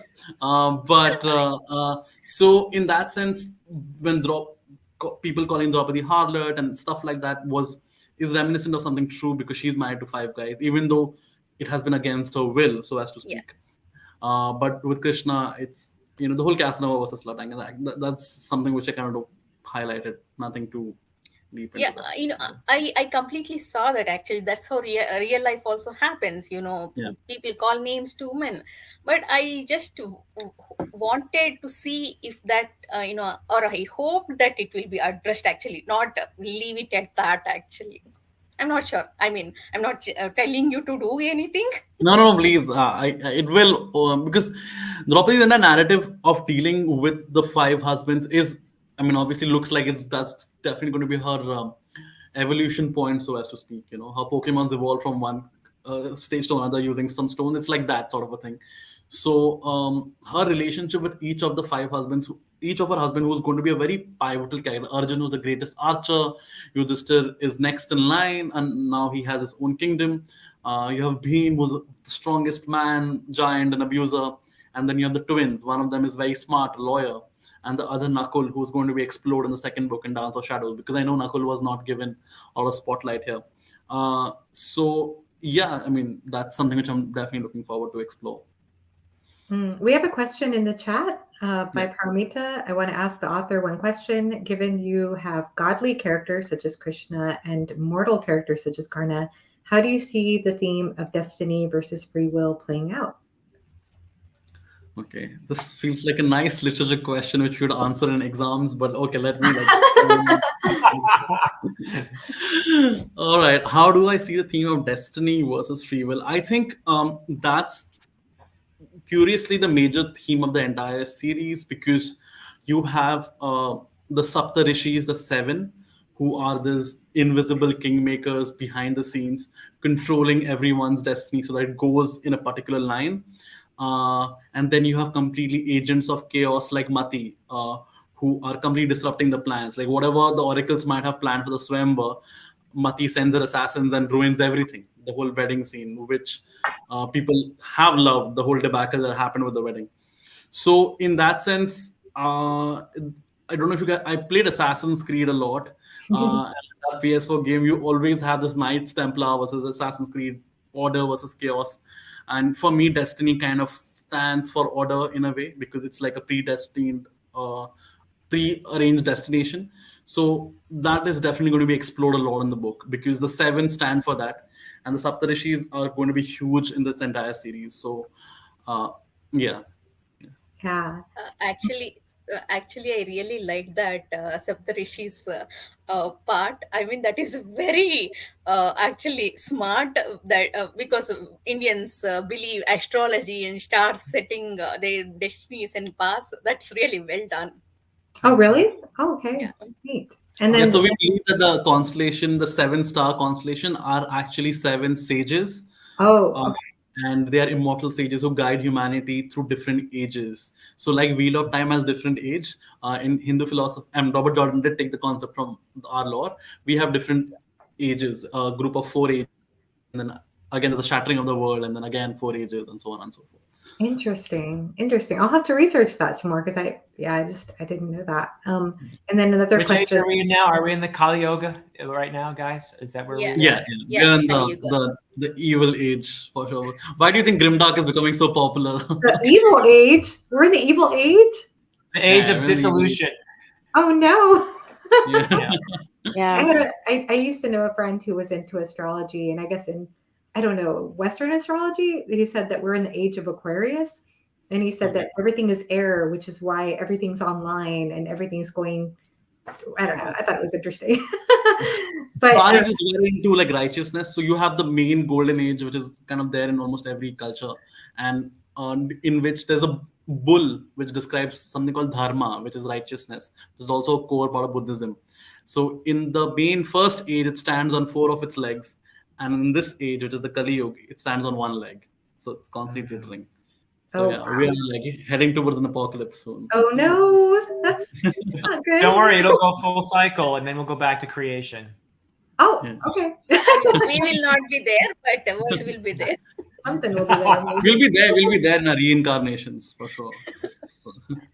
And then another question is another related question. Are we going to see any play on the theme of reincarnation avatars? Is Yeah. rather unique to our mythology. So I don't know if you can answer that in a non-spoiler. Well, I mean, we're in spoilers, but non-spoiler for the rest of the series. So reincarnation is definitely a big religion ideology that guides the characters, because they think that. So how our Hindu lore works for non-Indian readers, it's that if you do enough good deeds, you escape the cycle of rebirths and you kind of ascend to this. If I can borrow the term from Heaven, Norse, go to Valhalla, like the Swarg, the Brahmlok. Basically, you are no longer in a world of pain, Elysium, so as to speak. There's so many. Yeah, the wheel. I know about this stuff. Yeah. I'm failing to think of the word. The cycle. What is it called? There's a word Cycle for of it. rebirth. No, The cycle of rebirth. No. no. There's a. I can't think of it. I'll think of it. Sorry. So, and if you don't do enough, like if you've done like normal good deeds and bad deeds balance, then you're reborn again as a human. But if you've been constantly evil, you're probably reborn as a toad, Yeah. or something like that. So that's the whole idea. So that definitely follows. But Avatar, maybe we'll see. We'll see. Yeah. And then another question we have here: has the author read The Palace of Illusions? Have you read that? And then I'm gonna Palace put of Illusions is it's not a fantasy book, but it's like a retelling of a slight aspects of Mahabharata from Draupadi's perspective. okay. Uh, yeah, yeah. Look, Anita has it. Very cool. Oh, Polyandry is still a practice in some parts of India. Yeah, that's true. Yeah, that's so cool. Great. Are there any other spoiler thoughts anybody wants to share? Yes, yes. I I want to ask about chakras and mandalas. So, Gaurav, are we going to? I mean, I was really, hoping and expecting that we will learn them when Nala was getting trained by Right. Parshuram. I want. Do we get more details about them in next book? Absolutely, absolutely. Nala and Parshuram are like big players in the second book for sure, and in a way, they are my eye window into the magic system. Through them, I'm exploring the whole chakra Yeah. stuff. So Mm. they are my tools. So they are definitely playing a big part. So is Mati. So is Karna. So because if you notice, see actually the book. Okay, this is like anecdote again. The book was a lot longer before, but because of the word count thing again, I had to like cut it down. So if you notice, after the wedding, the Swayamvar, the book kind of focuses on only few Yeah. characters. Like you have Shishupal, Krishna, Mathura, and the Hastina angle. Characters like Karna. What happened to Karna? What happened to Mati? What happened to Nala? Why was Nala not there to stop Muchukund from rising? Because if you look at the Masha chapter just before the Battle of Mathura starts, it's Nala and Parshuram standing before the seven, and the seven telling them that, okay, Mm. this is the prophecy of Son of Darkness, and he's going to rise. So, go and stop him. But they're not there. So, why were they not there? And that's where the epilogue always confused this. The last aspect part of the Ah, book. So where Karna is chained, I think that kind of gives a big teaser into why Parshura messed up or not. So ah. And samsara, that's the word I was looking for. The wheel, samsara. yeah, It is the cycle of death and birth, yeah, but that's the wheel you get stuck in, right? Like when you yeah, can't get right. out. Uh, um, Paro, yes. Paro. Go ahead, Johanna. I'll ask later. Oh, I was just going to say really quickly with Karna, I noticed there was a line and I tabbed it, and I don't know if I still have it tabbed, but there was a part where there was something about, yeah, Karna had not paused to consider why Savit or Leos had said brothers instead of brother. And that stuck out to me, that Karna has more than one brother. I don't even know if we got a glimpse of who Karna's one brother he was conscious of was. And then I kept thinking, are these the sons of darkness? Like, I don't know if I'm It's catching on this anything. is like a major. I won't spoil it for you, Joanna. Yeah. And Indians, please don't spoil it for her I either. won't spoil it I either. wanted to ask Yeah, that Philip also question. don't I mind. wanted No, to my ask that question, ignorance but it will right spoil here. Johanna. I mean, it's a major aspect of the Mahabharata, so anyone familiar with it will know. Yeah, But yeah. You could just tell me, it's fine. Okay.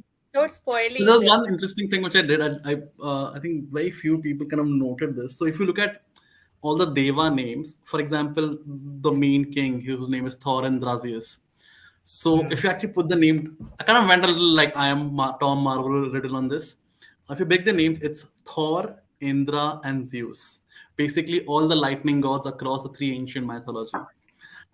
Same thing goes for Savitra Helios. It's basically Savitra, Ra, and Helios, all the sun gods in the Egyptian Vedic mythology. So, that's kind of a fun Easter egg which I try to do to try and get unique names, because I really wish I had George R. R. Martin's skill with coming up with very good house names and different kind of names.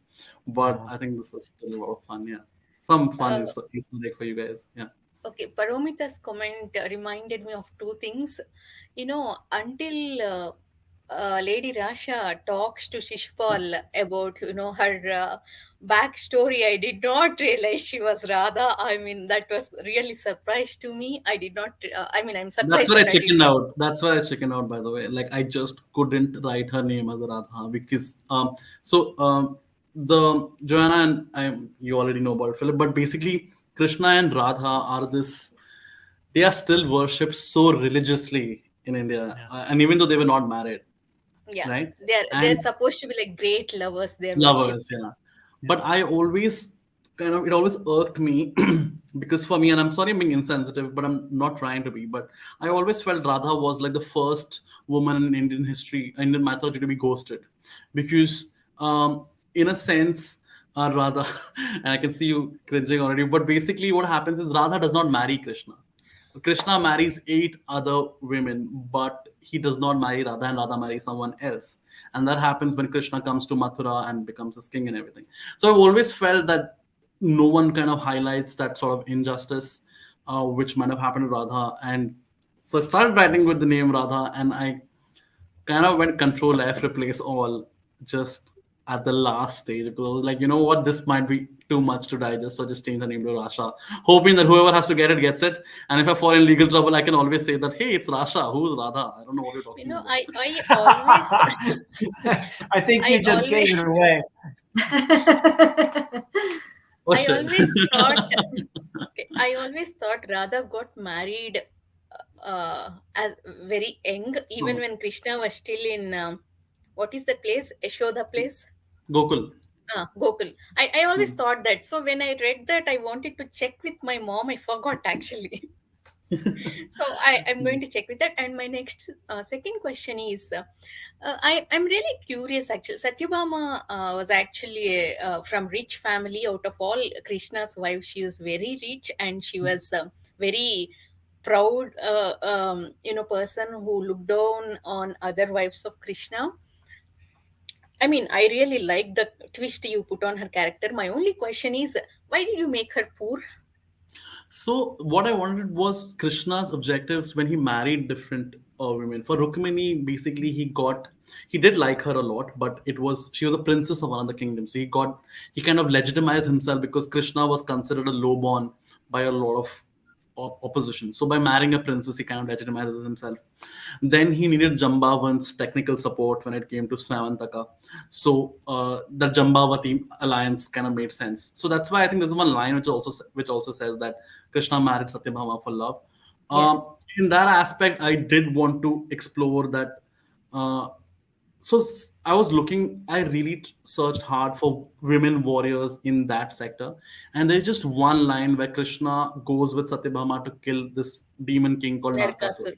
Mm. Just one line. So I kind of built up on that. And I just felt that her poverty kind of really guides her into being a warrior. So that's something which made her character a lot more, gave it a lot more flesh, I felt. Because if you notice in the original epic, it was Satyabhama's father who actually found. Okay, fun twist, completely different. In the original, in our Hindu mythology, Swamantaka is considered a jewel. Yeah. Okay, and a lot of people believe that the jewel is cursed and has traveled through time to become the Kohinoor, which is right now in London. So, in fact, it is said that if the gem is ever in the hands of a man, it brings them bad luck. So if you look at the Mughal emperors, whenever it has been with a male guy, it's always brought him ruin. So that's why, like, it's there in the museum, and the queen wears it, but the king will never wear it because it's said to bring bad luck on a male wearer. So yeah. Anyway, Mm. sorry, I kind of deflected from this. So initially, even in the mythology, Krishna never had that gem. He allowed Satyabhama's father to keep it, who was killed, and so on and so forth. So I think the poverty angle kind of really, I don't know, brought out her characteristics better, in my opinion. So yeah.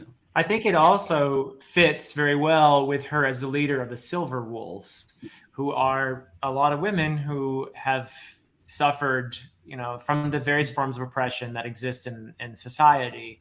They are outcasts. They Right. come from poor backgrounds. So she's a mother to them all.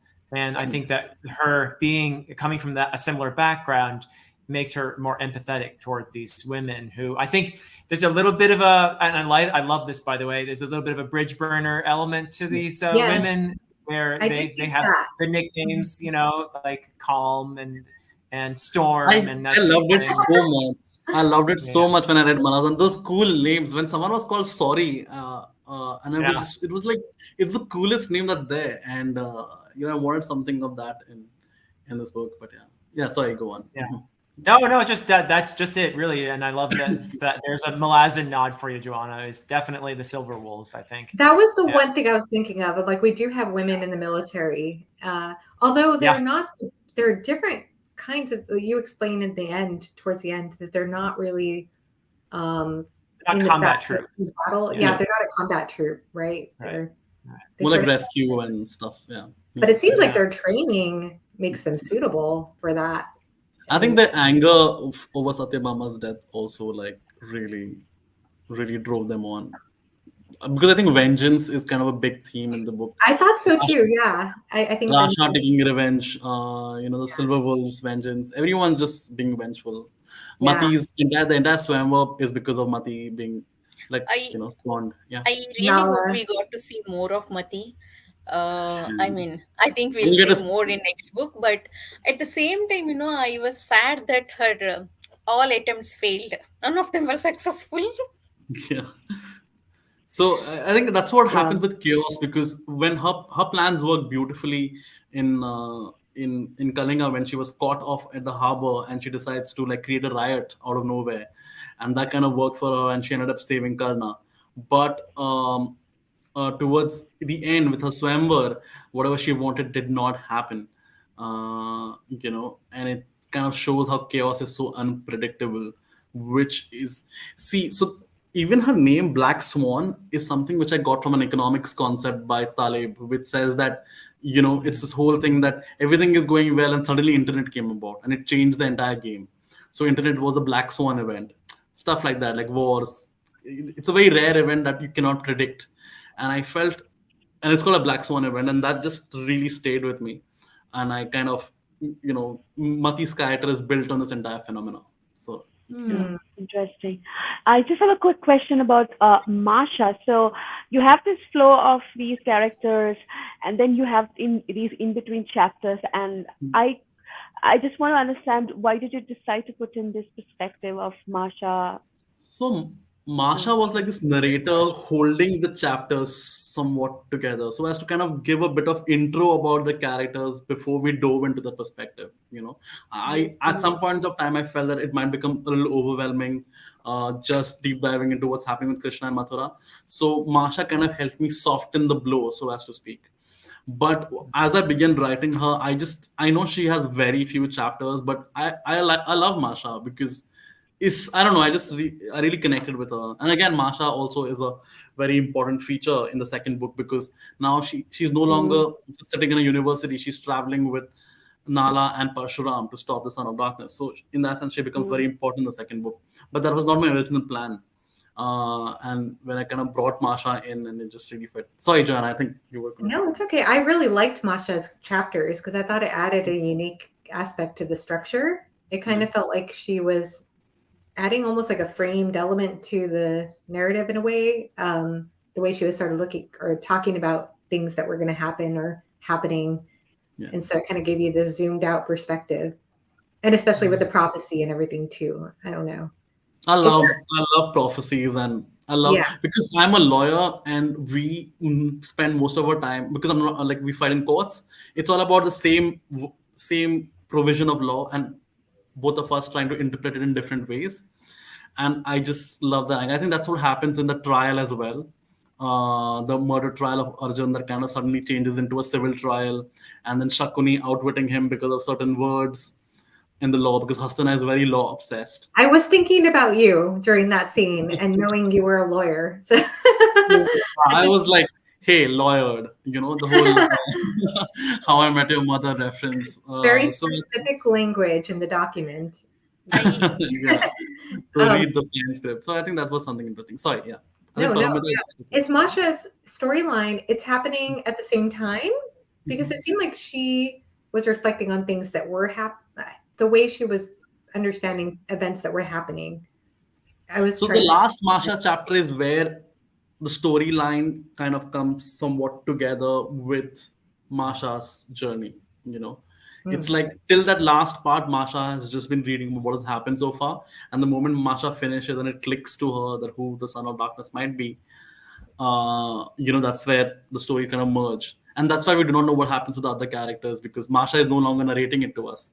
So we just see what happens at Battle of Mathura. Oh, So, okay. And then Paramita has a final question here. Sons of Darkness, a very mellifluous series name, Rag. And I actually don't know the series name. I feel bad. So is it on the cover? No, it's not on my no, cover. no, it's something which I came up with Okay. now because this contract is only for one book. So then I was thinking of a series name, and I wanted something which is very singularly Indian. So Rag is is note of a Song? song Yeah. which does not have a Western counterpart. There's no word for Rag, like it just doesn't exist. And a lot of Harvard professors have spoken about this, that we can't find a synonym in any other language for this word Rag because the music is so unique to Indian classical music system. And similarly, when it comes to Rita, it's let's say the starting cell of the entire Hindu cosmology. It's basically some a rule by which destinies are governed. So it's a very complex concept that has no Greek counterpart or any other Tao counterpart. So I found that very interesting, and I love the whole thing. Like it sounds like if I were to translate it into English, the closest which I can come to is the Hymn of Fates. Oh, I'd love that. I love Yeah, that. Okay, I could see that now. And yeah. so Paramita asks, will our daughters' voices also continue to find a place in this magnum opus of yours? Paramita, I think you're an English teacher because I love your questions. They just really make me think so much. Paramita asks some of the best questions in Yeah, I'm like, life. huh, what? Okay, will our daughters' voices also continue to find a place in the Magnus? Which daughters? I'm sorry, I'm a little I think she confused. meant the title is Sons of Darkness. It's only about sons, Ah, right? So she meant damn like it. Why did female I catch on that? Yeah, definitely, definitely. For Mm, sure. For sure. beautifully said. And we have Ruth on Bad in the chat. So Wonderful. you Okay, have English. praise from the cipher of Malaztub himself here. So Yay! that's congratulations. Yeah. Oh, Oh, yeah. thank you so much. Thank you. Yeah, That's Ruth really. on Bad is fantastic. Love Ruth on Bad's channel. English language fantasy novels based on Hindu mythology are usually really cringe for me. Sons of Darkness is the only one that sets a high standard. Excellent book. That is high praise from the cipher of Molastube. So yay. Absolutely. Yeah, The high thank fist. Yeah. you. Wow. Okay, that's amazing. Okay. Oh, pretty cool. Physicist here. But that way, honestly, like when I read Wheel of Time, it's just like it's amazing how it's like I would have loved to write that book because all the names are a twist on Hindu monsters' name. Like this Preta, there is Shaitan. All these are like Shaitan is slightly a Indian Arabic concept, but you just have so many concepts inspired from Hindu ancient Vedic lore. It's amazing. Wow. So yeah, that's definitely there. Hmm. Fantastic. Well, we've kept you for an hour and 37 minutes. And I know it's very late there. So I guess I'll just, if anybody wants to add any final thoughts, I know, and I'm sorry, Anita, because I know that you could probably go on for another hour on spoilers. I can easily go on, but it's okay. Oh, I'll ask one last question if you don't mind. No. Um, Gaurav, why Greeks? When initially, because Kalyavan is a very Indian name. So Hmm. first, when that character was introduced, I thought he's somehow related to this world, but he's Hmm. completely Greek at the end. So I was little confused there. I keep expecting that he'll turn out to be some half blood or someone. So, okay, wow, thank you for the question. That's actually a nice question. There are three concepts. One is that in our lore itself, these guys are called Yavanas, and historical research shows that they were either Greeks or they were Turks, one of the two. In the BC's time, I was kind of inclined towards Greeks because I love that concept. And for me, Kalyavan is a sort of a Timothy Chalamet character who's like really ambitious about things. Now, when it comes to his name, which is very Indian, I wanted to bring about the whole haughtiness or the superiority complex which the Riverlanders have. That how Alexander, when he came to India, there was a king called Paurava, and he started calling him Porus. you know a lot of when the Britishers came into India, they gave different names because they couldn't pronounce the name correctly, so they just took another name itself. I think I want to reverse that and show that how these Riverlanders kind of twisted his Greek name into Kalyavan, but he didn't care about it. and Okay. we will see his original name later on. But this is a concept which I kind of bring about of sorts, like how we don't care about what the name is, we just mispronounce it, and that name kind of enters commercial mainstream. So yeah, that's definitely there. We have a Wonderful. question And with too about. the, Sorry, go ahead and finish your thought, please. yeah, so I was just saying that I love the whole idea of how there's so much similarity between Vedic mythology and then ultimately Greek mythology. So I kind of really love the whole union there. And yeah. Sorry, Philip, now, please. Oh no, not at all. Thank you. I was wondering the same thing.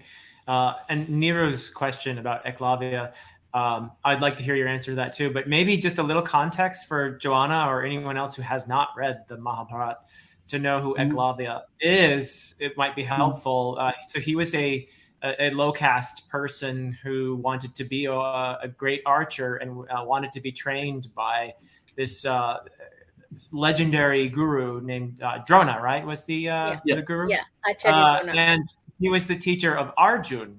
Now, Arjun being, you sort of met Arjun in this, but he's a much more, let's say, heroic character in the Mahabharata. And so Drona doesn't want anyone to be better than Arjun, and it quickly became apparent that this untouchable, nobody was the greatest archer ever, and he proved it. And so it's traditional for the student to ask the instructor for basically the instructor can have a boon from the student. And so Drona asked Eclavia so that there would be no one better than Arjun to cut off his thumb. And so he cuts off his thumb in obedience. And this is a story about respect for gurus and that sort of thing. But it's really a tragic story of this individual who cuts off his own thumb in obedience to this person whom he wanted to be his guru, but basically treats him as dirt because he was a threat to his prized student, Arjun. So that's kind of background information, I think, that might be helpful to understand what Gaurav is doing with this character here, perhaps. How did that makes a inform you? big difference. Yeah, because we're introduced to Eklava, I believe, and he's shooting an arrow and he has perfect aim and impeccable aim, and his thumb, I think, is missing. And that I was really like that twist actually, because in Mahabharata, Eklavya's story ended after that scene, what Philip mentioned. Yeah. But Gaurav continued that scene. He showed us the Eklavya's character even after having losing the thumb. He continued his practice and he's still the expert. That's what Gaurav added. That I really appreciated that. I didn't. That does help to know that. Thank you. Yeah. Thanks. Yeah, but like on Eclavia, So that's now you know, Joanna. So I think that's what, because everyone traditionally reveres this. I think Philip pointed out beautifully as this whole ideal of teacher-student relationship, where the student obeys the teacher without question. But there were three things to notice there. I felt that it was almost a form of teacher abuse to like treat a student this way. Secondly, Eklavya was a very young, like he was a boy, like almost like 10 or 11 years old. So he might not have, in my head, understood the gravitas of, that you can say no, probably, if it's such a wrong thing to ask, or maybe he just did that. And I think the fact that he's a cute little psychopath in the book is kind of the whole idea of his realization that how people can be so violent and what was done to him was so wrong. He takes it with a I think that kind of explains a lot of why he is so casually violent, because what was done to him was also so casual and casually put up that, okay, this is the ideal of a student, right? Yeah. So I think that kind of really delves into his whole treatment of violence as something which is so commonplace because it happened to him in such a bad manner. It's called yeah. Guru Dakshina, I think, right? Yeah, so the tradition is called Guru Dakshina. At that point of time, we didn't have, you didn't give fees to the teacher. The teacher could ask you anything at the end of your training, and you were obliged to give it. So yeah, that's that. Yeah. Interestingly, just to add another trivia, Guru Dronacharya, the same teacher, had also rejected Karna, but Karna had come to train because he said that Karna was a lowborn. So yeah. On the other hand, Eklavya technically was outside the caste system because he was a tribal, like someone from the forests who they didn't even consider the part of the caste system. So to even add though to that, actually, as far as I can remember, Drona wasn't actually, he did not teach Ekalavya archery. yeah, Oh. Ekalavya saw him from far. He put up yeah, his Drona's statue, and he learned by himself. So when Drona came to the forest with this plan in his mind, Ekalavya and his family welcomes him to the forest and honors him with with respect. But I hate what Drona did, but at the same time, as per stories, it was not completely evil. It they showed it as like he has some guilt and regret inside him. Mm, yeah. yeah. Interesting. Great. And we have another question. Can we expect translations in other Indian languages? I mean, I Since hope so. It's just been 4 months since the book has released, so it feels like it's been a lifetime. But I hope that the book does reach across through different languages. Interestingly, I got a Russian translation rights deal done. I saw the So news about that. Congratulations. thank you so much. Thank you. So that was great. I really hope that it gets translated into other languages as well. I So. am I'm not so positive on that, Gauri. It will not be maybe good for you if it is translated to other Indian languages. I mean, it's okay. Mm. I think readers bring the way they treat books is what they bring with their experiences. I'm sure like uh, some people might not. I think I pointed this out in some other interviews as well. Game of Thrones, which is my lodestone of sorts.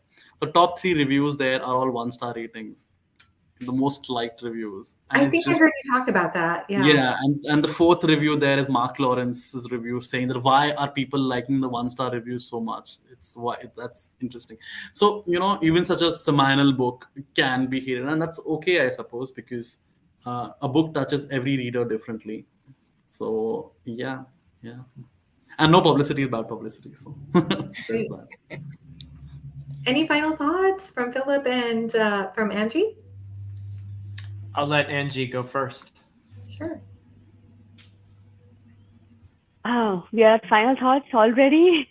Or anything you Time want to just flew. ask. Yeah, I figure it's kind of late where you guys are, though. And I know Philip has a appointment.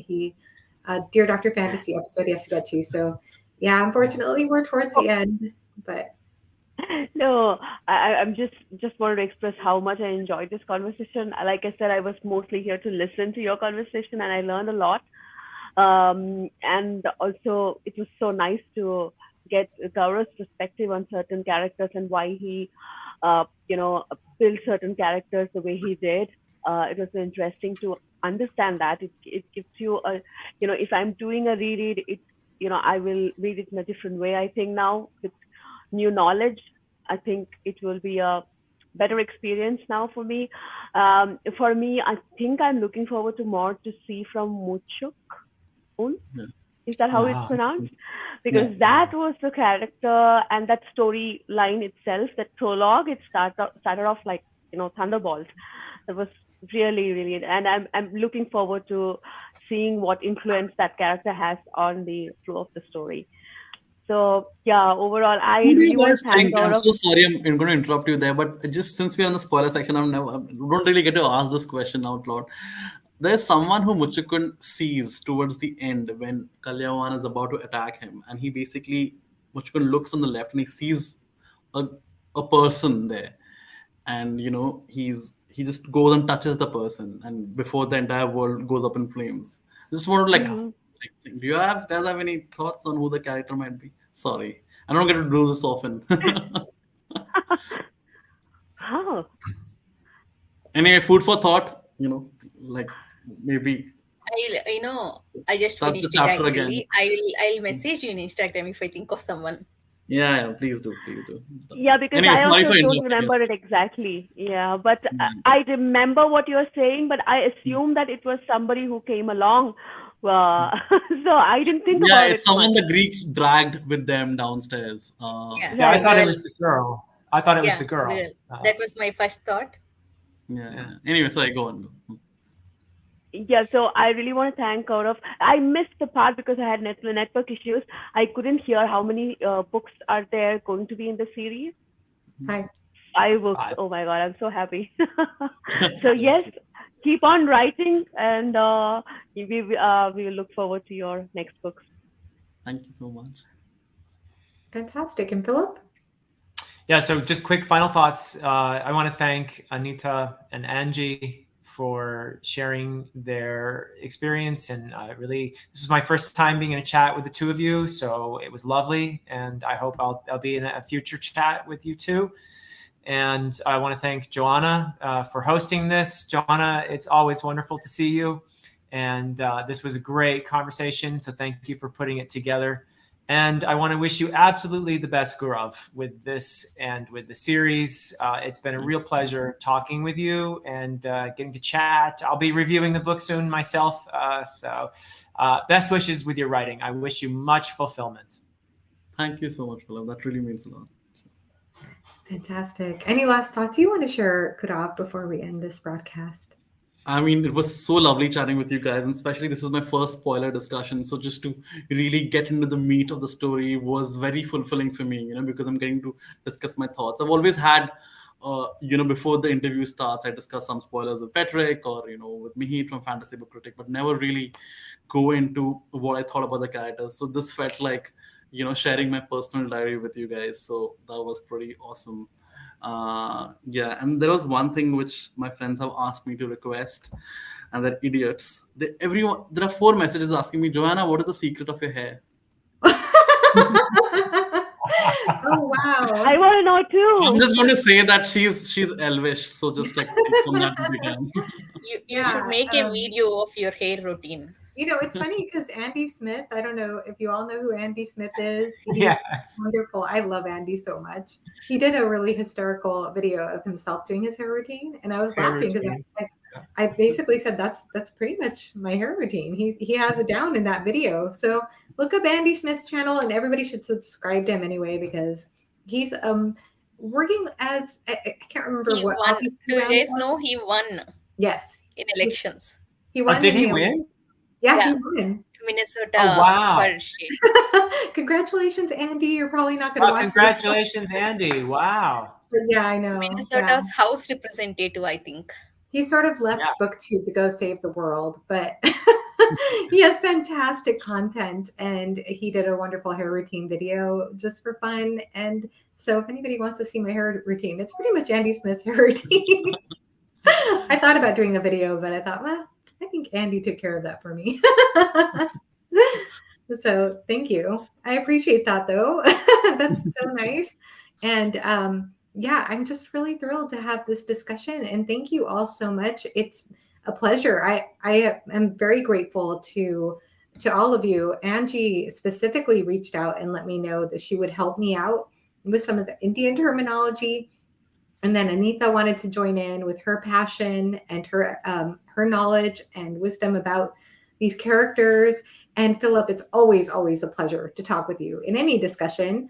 And Gourav, thank you so much for taking the time. And I just had a good time with this book and getting to know you and know your influences and the direction you're going to take things. I think it's very exciting to get a different perspective on fantasy. So thank you all so much. And thank you to everyone in the chat. Paramita, you asked such great questions, and it was an honor to see Jimmy and Ruthann Bad show up. So we have such a wonderful community here, and I wish you nothing but success, Gourav. Thank you again so much. So, all right. Well, everybody have a great rest of your day or evening, wherever you are, and we'll talk to you soon. Bye-bye. Cheers.